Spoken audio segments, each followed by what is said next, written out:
I'm Neha Khanna from the State University of New York at Binghamton. I have a joint appointment in economics and environmental studies, so I deal with very much the same issues that you do every day. I have a bunch of comments and a question, actually. And my first comment stems from your emphasis, even in your talk, about the next generation being the crucial generation. But I think that's just pushing the problem away. I think it is as much our problem to educate the next generation, which is why I assume we are here. And so I think we have to squarely place the responsibility on our own shoulders and not anybody else's because otherwise it just becomes easy to say, well, we can walk away, it's for them to deal with. But as important educators, then the question that I had a comment and a question. The first comment was about the question that you raised, Jennifer, about the role between being a scientist and therefore in some ways a purist and informing policy and therefore ultimately making a judgment call. And we are not trained to do that.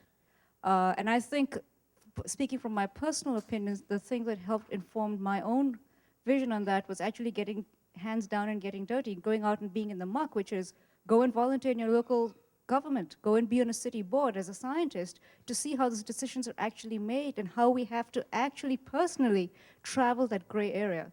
And that has informed my research and my teaching in a very, very big way. And it's been the biggest education for me. So I think each one of us need to take that responsibility as well and learn by doing. My question then relates to all of this and to the comment that you made, Pam, about the Leopold Fellows being expert scientists first. And what I found missing in the BCEP presentation was the role of faculty research and the synergy between research and the teaching and your modular approach. And I wonder if you could speak to that and how you would try to integrate the two things. So that's actually a piece that we are working on now. We've just completed the strategic plan, and we've been meeting with faculty at Woods to figure out what they need and want in case studies, and to figure out those very questions: who's going to teach it, and how do we transfer it to others as well. So we certainly don't have it all figured out at this point, and maybe I can come back in a year and tell you how it's gone. I was just thinking in terms of research. On the one hand, our modular approach, one of the constraints of it has been on time. But there's ways that can be addressed. In part, I have the privilege of being the first reader and the advisor for a BCEP master's thesis, which is actually being done by John Stapleton, who was in Peace Corps in El Salvador for 2 years.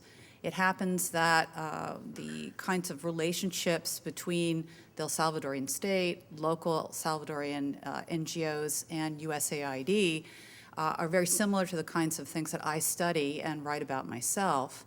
And so it's been a pleasure to oversee his research and write-up, and also we are going to try to write a joint article together for publication.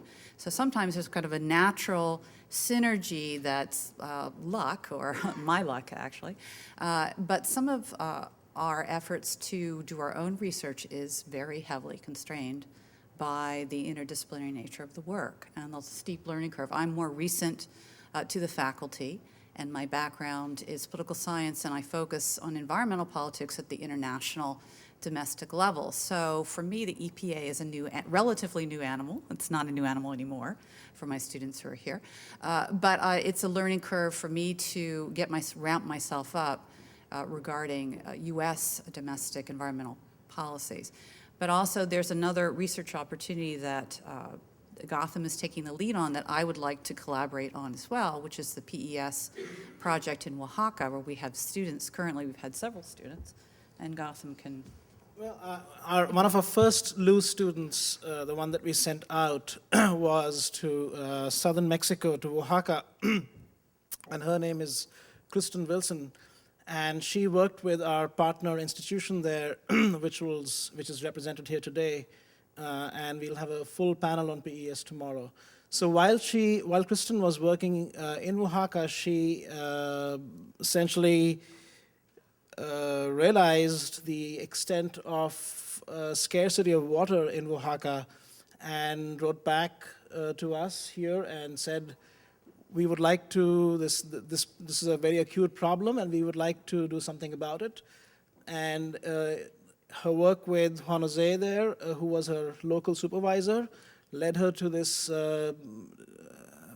to this new field of study called payments for ecosystem services. And so this program, this research project began with her work there. And since then, we've sent several students to Oaxaca. One is currently there, sort of in continuation with this idea. And this is really sort of snowballed into a sort of a BCEP-wide project where multiple faculty and multiple students are involved in this very interesting project. And we'll give you the details tomorrow.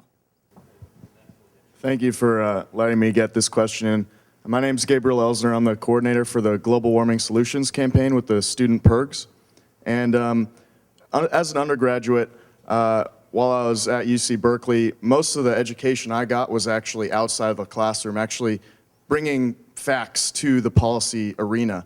And so I'm wondering, with this new innovative model at BCEP, what are you doing to replicate that model so that your students, that once they have the facts, they're actually practicing by presenting them like the Leopold leadership training is trying to do? So what is BCEP doing to replicate that model? Our model is not really to bring facts to policymakers. Our model so far has been to bring a way of thinking to our students' careers, to the way they approach problems. So the way we imagine our job here is to empower our students to think in a rational way and to use the best scientific knowledge, to use ethics, law, economics, policy, sort of to temper their enthusiasm with what's realistically feasible. But we sort of package all this, and we hope that what our students are getting at the end of the day is how to think and how to solve problems, and not really like what the facts might be of a particular case.